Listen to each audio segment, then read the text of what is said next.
Hello, welcome to the Pregnant with Purpose podcast. I'm your host, Regina Hassan, and this is a podcast for people who are 60 plus, who are living out or looking for their God-given purpose. We come to celebrate or encourage them. Hey y'all, it's me, Regina Hassan. We've been blessed with some outstanding guests and topics, and today is no exception. My guest for today is the past director of the HPD Psychological Service Division.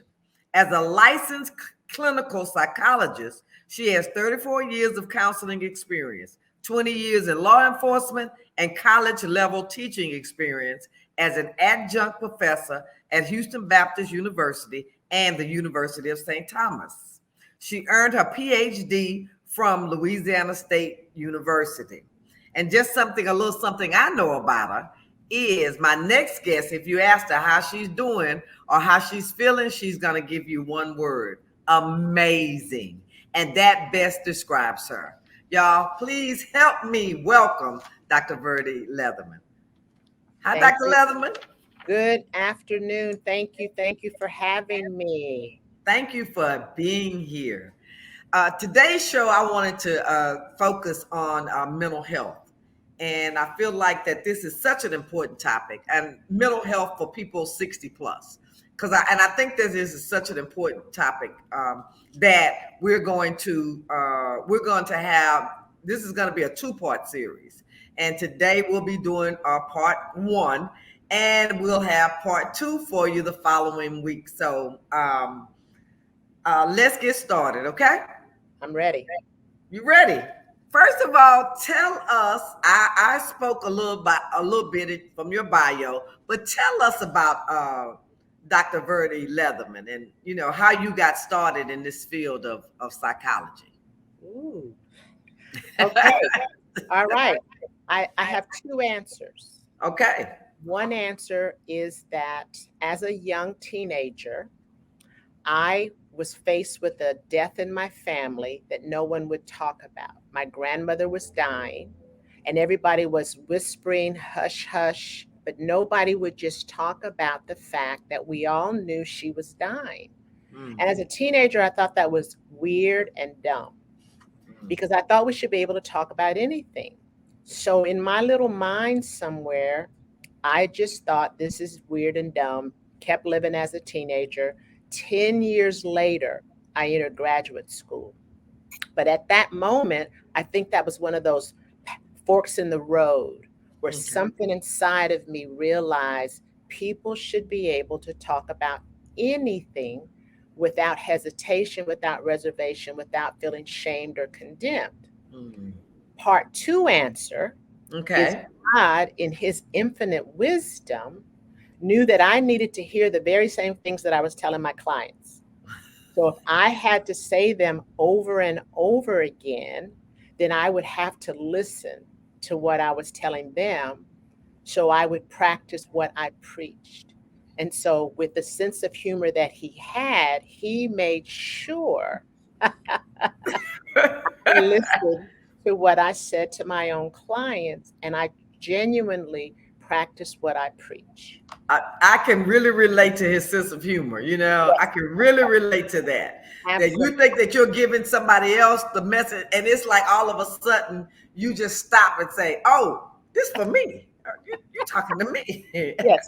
Now it's not that obvious, but yes, that's exactly what happens. And my clients sometimes realize it, and other times they don't. That is absolutely true.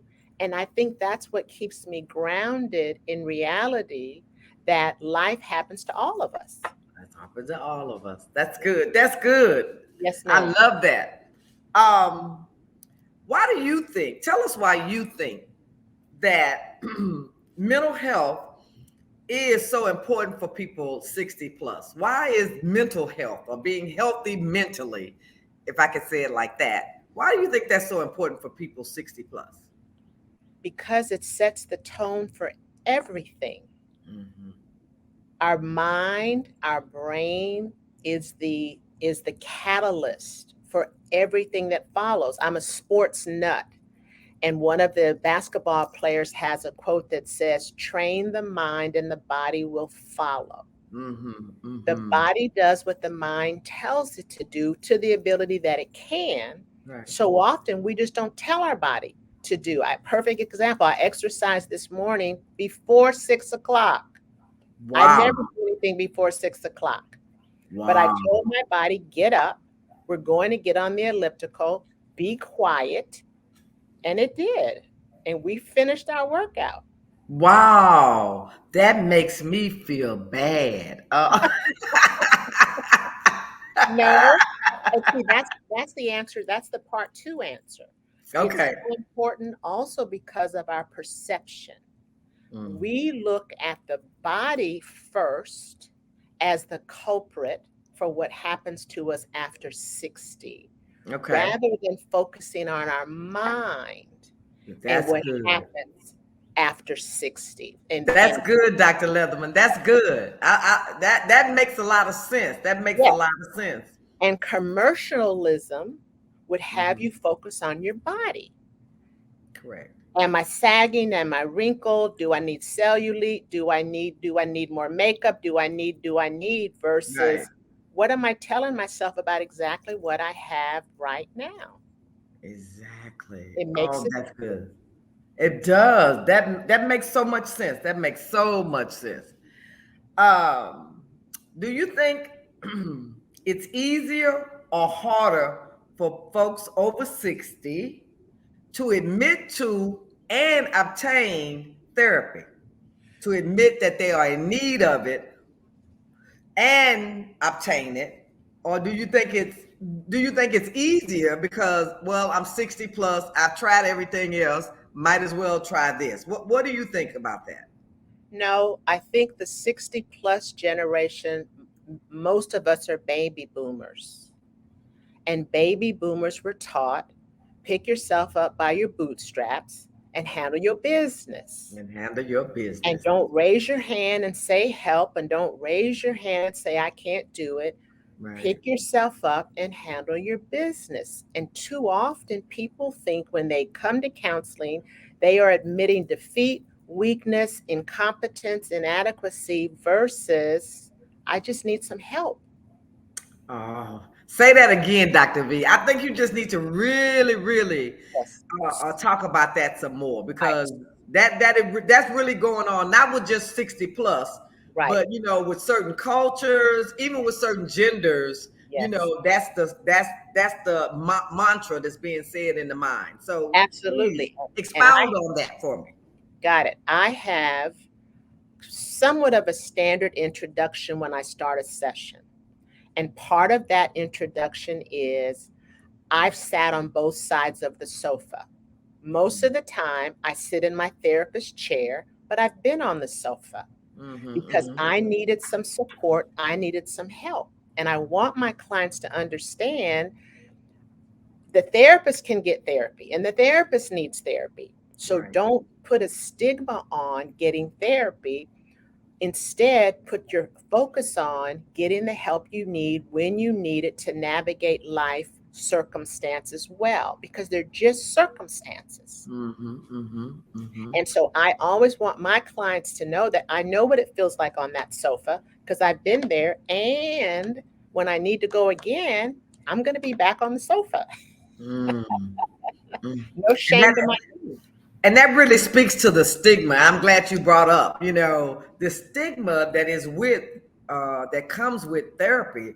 Right. As if, like you said, as if you go to therapy, that's an admission of weakness, that's an admission of defeat. And I'm Yeah. just going to throw this word out here because, I've heard it and I've said it. When you talk about therapy or going to see a therapist, the first thing that usually comes out of people's mouth is, I'm not crazy, Right. and Exactly. that being affiliated with going to therapy, and even though I have this situation, and even though I will say out of my mouth, this is making me crazy, I don't want to go to therapy because I don't want you to think I'm crazy. Right. And so let me expand on that just a little bit. Please. I have found in my practice that there's sort of kind of three reasons people come to counseling. One reason is some big life curveball comes at them fast and it knocks them over. And it's unexpected, it's bigger than their normal coping mechanisms can cope with, and they say, "Help, can I come in and sit on your sofa?"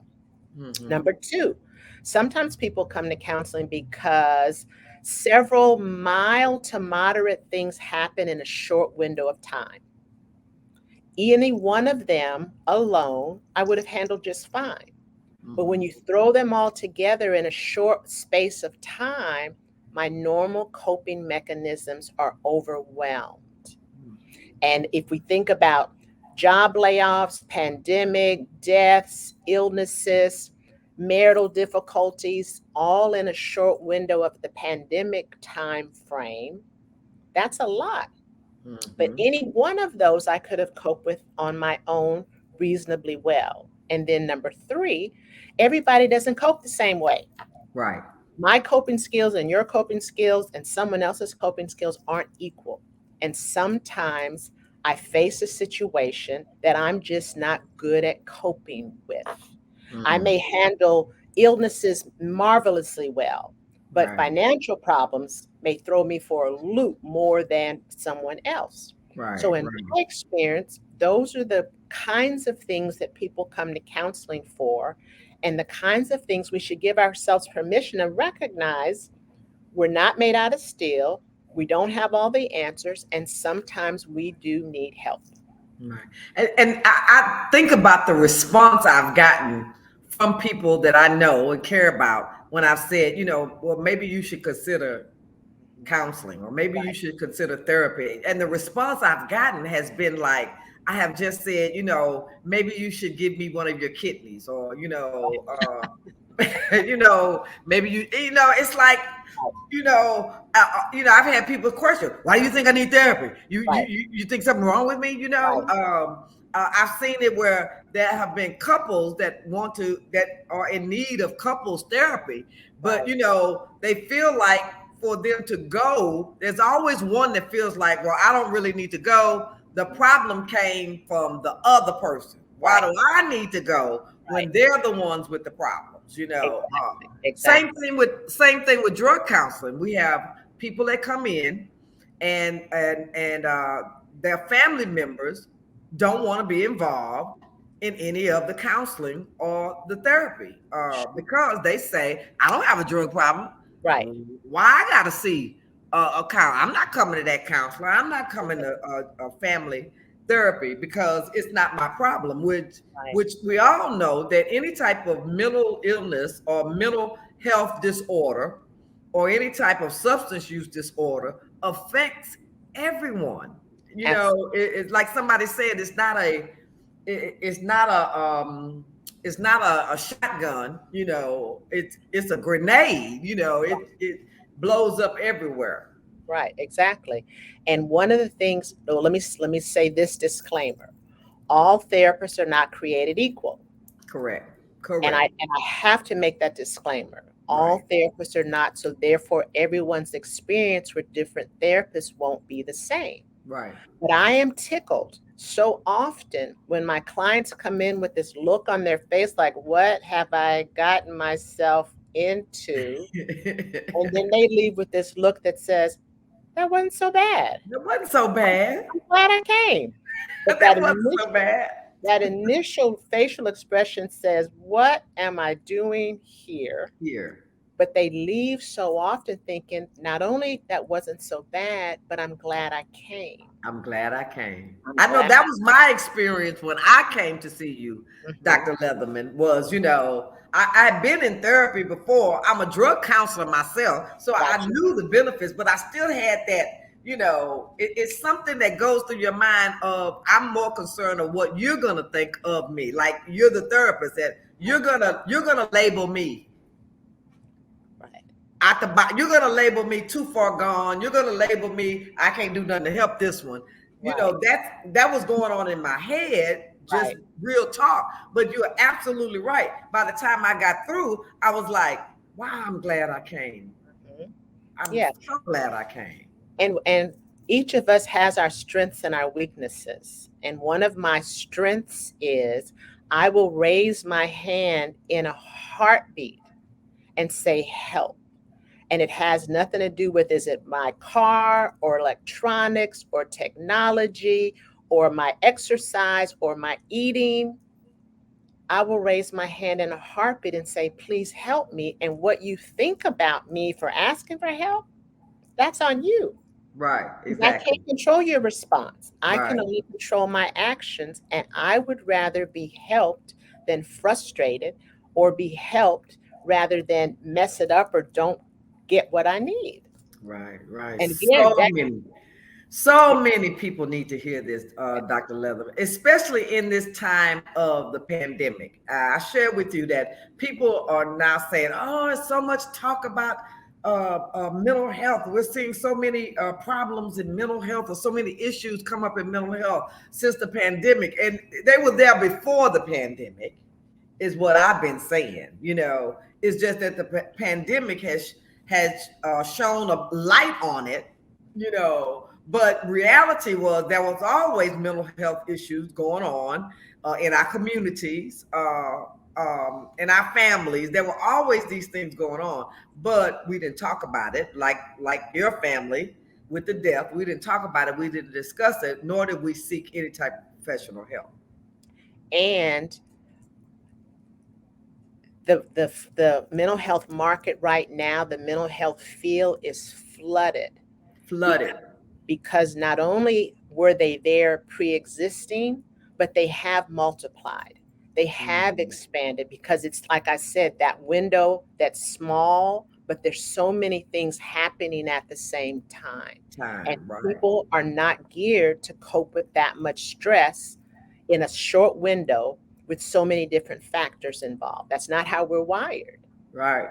And having to accept, or trying to accept, this, it'll never go back to what everyone else has been craving for is normal. When will we go back? I just want to go back to it being normal, but it'll never go back to that because of the experience that we've had. That it'll never go back to the so-called normal again. So people are really kind of like grieving that, of letting go of that. Instead of creating a new normal, it's like, if we can't go back to that, it's over with. If we can't go back to the way, it's over with. And I'm saying, there was some things that weren't very normal pre-pandemic. There are some things I don't want to go back to pre-pandemic. And I had a man in my office yesterday, Mm-hmm. and his wife died last year. And I want your listeners to hear me carefully. I said to this man whose wife died last year, what are the blessings that have come out of that? Right. Because one of my favorite words in my therapy is perspective. Right. How do you look at normal and going back? How do Mm. you look at the changes? Because you can look at the changes as all bad, or you can look at the changes as advantageous as well. Mm-hmm. And your perspective defines how you respond to what you see. And so often we don't recognize that we can have different perspectives about the same event. The cops will Mm-hmm. tell you that. My law enforcement years, 5 eyewitnesses looking at the same incident, they don't see it the same They don't way. see it the same. And Right. so that is true of life. And I said to this man very gently, what are the blessings? And I said, give me 5. He gave me 8.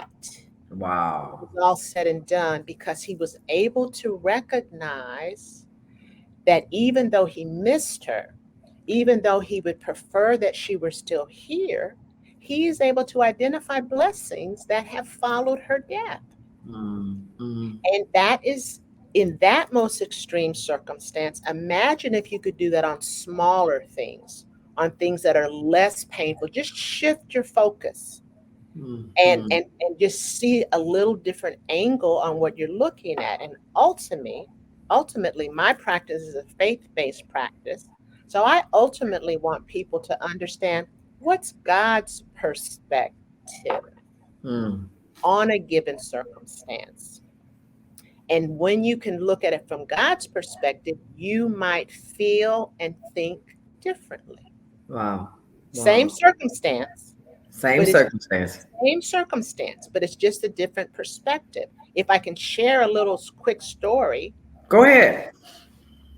one of the storms came through, and my children were all in Beaumont. My boys were visiting my daughter and college in Beaumont, and a storm came up out of the Gulf and they evacuated Beaumont. My Mm-hmm. three children in Beaumont in a storm.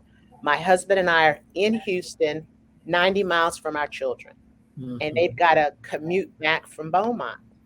My brain is, oh my God, my children are going to die. Oh Right. my God, I'm going to lose all my children All together, my truth.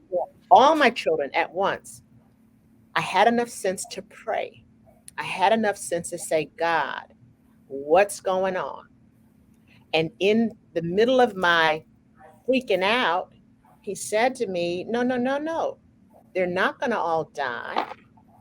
I sent the boys there to escort Carice back from Beaumont so she wouldn't be by herself commuting in the storm. Right. Right. Right. Right. That's a very different perspective. A very different perspective. And I thought and felt entirely different. I hung my head and I said, God, please forgive me for ever doubting your brilliance and your love. You're But if brilliant. I had not shifted my perspective, I could have cracked up in the next 4 hours because it was a 4 hour commute in the middle of the storm because they had to Right. take back roads. But God's perspective was brilliant. My perspective was cracking up, lose your mind. Right. Right. Right. Right. Ultimately, I chose God's perspective and thanked Him. Right. And your kids are all fine and dandy, and they made it in from Beaumont. Not only did they make it, but my daughter was safe. The boys had the mechanical, the navigational, all of the skills she needed to take the back roads from Wow. Beaumont to Houston safe and sound. So Wow. it was a brilliant plan. It wasn't even, Brilliant. it was brilliant because one would get under the car if anything happened, and the other one was going to fight if anybody tried any funny business. Do you hear me? Yes, yes, yes.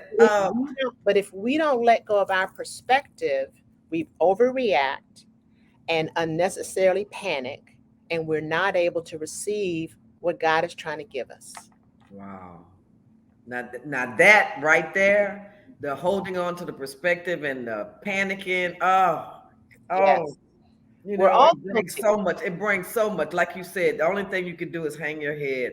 When God had it all along, but I'm running around talking about the sky is falling, Yes, the sky is falling, and God had it all along. yes, And then when you sit back and you look back over it right, after the storm or the situation right, or the interview or the podcast is over with, it's right. like God is just sitting there saying, you know, you Yeah, were saying, right. about I Well, love it. he actually tells me, "Go sit down, little girl," and I say, "Yes, sir." Right, right. Yes, You had brought up about I wanted to bring up about people who are of the faith, people who are Christians. I'm going to say that, okay, who also have some struggles with therapy or uh, seeking therapy based upon the Bible and trusting God, and you need to trust God in everything, and not really believing that God can work through a therapist. hmm yeah, and I made peace with that early in the 2000s because Mm-hmm. my training is clinical psychology, but Right, my faith is faith in God. right. And I had to struggle to make peace with the two.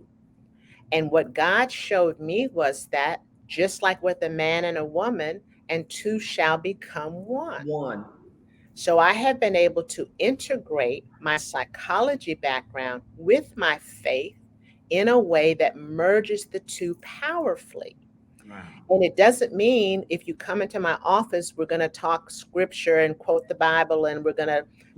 we're not going to necessarily do that. Right. But psychology does not negate spirituality, and spirituality does not negate psychology. Okay. The two Okay. merge very beautifully. And those who know me appreciate the fact that I can bring my spirituality to my professional background, and they can take from it what they want to use, no more, no less. I know I appreciate it, Mhm. Dr. V. I really did. I appreciated that. This is such a great discussion. I'm telling you, and time is just going. One more question. One more question, and for y'all, for those of you who are watching, there will be a part two. Okay, there will be a part two. So, but this question I want to ask you, and please feel free to expound on it. What are some of the issues that people 60 plus are dealing with? What are some of the mental health challenges or issues that you find in people who are 60 plus? I don't I'm tempted to try to rank them, but I don't want to try to rank them. Okay. One Okay. of the biggest challenges that people over 60 face is, should I be done? Is my life over? Is it as good as it's going to get? Wow. And they believe that they're supposed to settle for whatever they've achieved to this point versus forging ahead. And one of my favorite words is perspective. One of my second favorite words is permission. And I give people over 60, I have clients in their 80s. And I had a client in here a couple of weeks ago in his 80s, and we had done our hour, and he said, "Can I have another half hour? Do you have a client after me?" And he wanted more time, and he's in his 80s Wow. because he's Wow. not through living life, and he wants to live it purposed. And thank you. And because of that, it worked out that I had that window that I could give him another half an hour. So my first answer is that too many people over 60 think this is it. I've done it. I'm done. Go sit down. Rather than what's next, or where do I go from here? Here. And Mhm. number two, too often they let other people decide what that answer should be rather than giving themselves permission to decide what that answer should be. And then third, they allow the culture to Hmm. identify them and set limits on them in terms of if I got two wrinkles, or if my hair is gray, or if I can't run a half. Duh, please. That's Right. but but we allow the culture to define and limit and identify what and who we should be after the age of 60. And not just the culture, we let our family do it. But at the Yep. end of the day, I am still in control of my life and my destiny. And if I need some help to figure that out, then run to a counselor's or a coach's office and figure that out. But don't fail to give yourself permission to keep living until you die, I and to love live it. and to I live love fully. it. I Yes, love it. That's what the Pregnant with Purpose, that's how it got started. That's what this whole thing got started with, is the fact that we were being defined, put in boxes, and put away, basically. yes, yes. Letting, like you said, letting the culture, letting our family, letting everyone else tell us what we should be doing. Uh, Now, I'm, let me I'm going to quote you what you told me the other day. I want to use this right now. Is speaking of one of the other things too, they feel like that if you have retired from some type of a job, then that should be it. You've done it. You're through. So your Right, work is done. right. And you said that your tagline is "I have flunked retirement twice," and I love it. I love that. Tell us about that. Well, I retired from HPD and I had an amazing career with them. Loved most moments there. Nothing's perfect, but I loved my career with HPD. And so I retired and I had my private practice.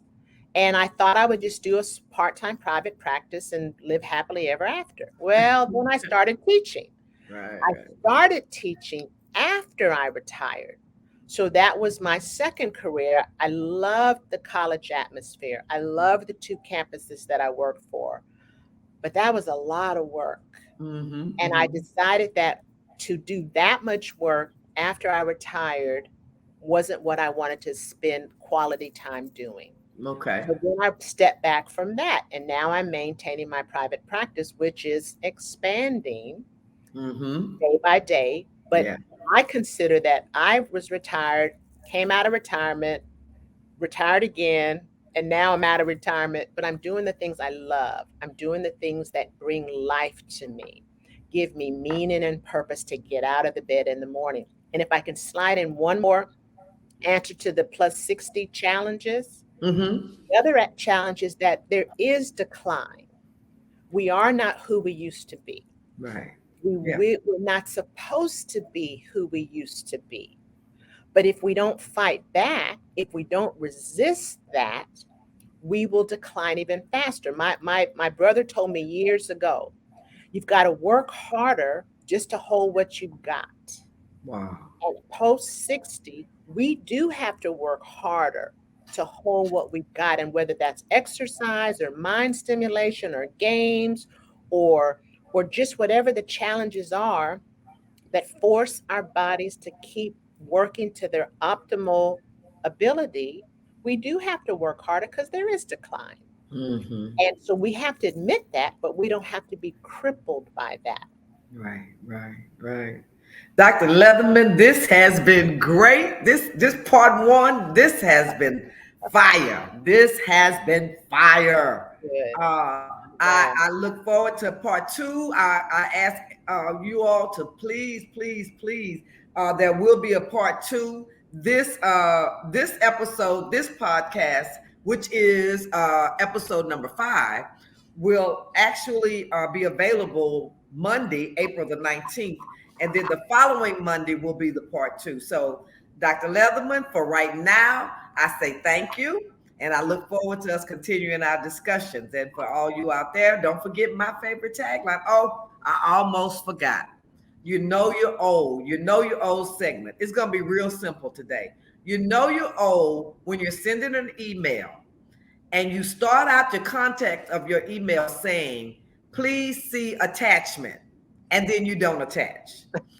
Then you realize you didn't send the attachment. So you write another email that says, sorry, I didn't send the attachment, ha, ha, ha, and you forget to send it again. That's when you know you're old, Yeah, okay? yeah, yeah. I got it. So See? we'll end on my favorite tagline. If you're not dead, God's not done. Goodbye, everyone. Bye. Thank you.